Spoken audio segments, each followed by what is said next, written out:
And it came to pass at that time that Yahudah went down from his brethren and turned in to a certain Adullamite, whose name was Shirah.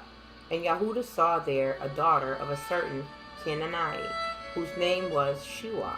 And he took her, and went in unto her, and she conceived and bore a son. And he called his name And she conceived again and bore a son, and she called his name Onan. And she yet again conceived and bore a son, and called his name Shelah. And he was at Keziah when she bore him. And Yahudah took a woman for his firstborn, whose name was Tamar. And Yahudah's firstborn, was wicked in the sight of Yahuwah, and Yahuwah slew him. And Yahudah said unto Onan, Go in unto your brother's woman, and marry her, and raise up seed to your brother. And Onan knew that the seed should not be his.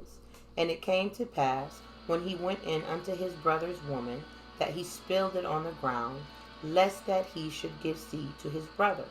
And the thing which he did displeased Yahuwah, wherefore he slew him also. Then said Yahudah to Tamar, his daughter-in-law, Remain a widow at your father's house, till Shelah my son be grown. For he said, Lest perchance he die also, as his brethren did. And Tamar went and dwelt in her father's house. And in process of time, the daughter of Shua, Yahudah's woman, died. And Yahudah was comforted, and went up unto his sheep shearers to Timnathah, he and his friend Shirah, the Adullamite. And it was told Tamar, saying, Behold, your father-in-law goes up to Timnah to shear his sheep.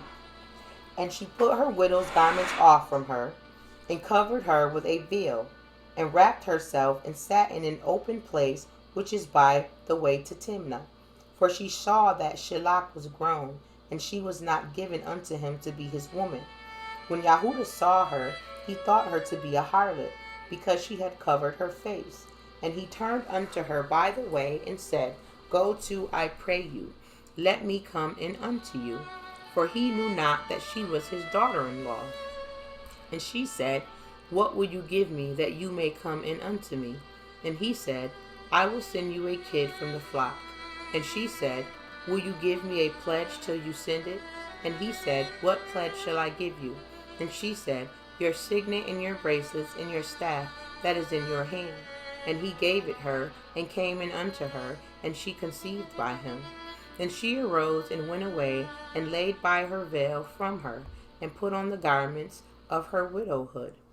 And Yahudah sent the kid by the hand of his friend the Adullamite, to receive his pledge from the woman's hand. But he found her not. Then he asked the men of that place, saying, Where is the harlot that was openly by the wayside? And they said, There was no harlot in this place. And he returned to Yahudah and said, I cannot find her. And also the men of the place said, There was no harlot in this place. And Yahudah said, Let her take it to her, lest we be shamed. Behold, I sent this kid, and you have not found her. And it came to pass, about 3 months after, that it was told Yahudah, saying, Tamar, your daughter-in-law, has played the harlot. And also, behold, she is with child by whoredom. And Yahudah said, Bring her forth, and let her be burnt. When she was brought forth, she sent to her father-in-law, saying, By the man whose these are am I with child. And she said, Discern, I pray you, whose are these, the signet and bracelets and staff? And Yahudah acknowledged them, and said, She has been more righteous than I, because that I gave her not to Shelah my son, and he knew her again no more. And it came to pass in the time of her travail, that, behold, twins were in her womb. And it came to pass, when she travailed, that the one put out his hand, and the midwife took and bound upon his hand a scarlet thread, saying, This came out first. And it came to pass, as he drew back in his hand, that, behold, his brother came out. And she said, How have you broken forth this breach be upon you? Therefore his name was called Peretz. And afterward came out his brother, that had the scarlet thread upon his hand, and his name was called Sirach.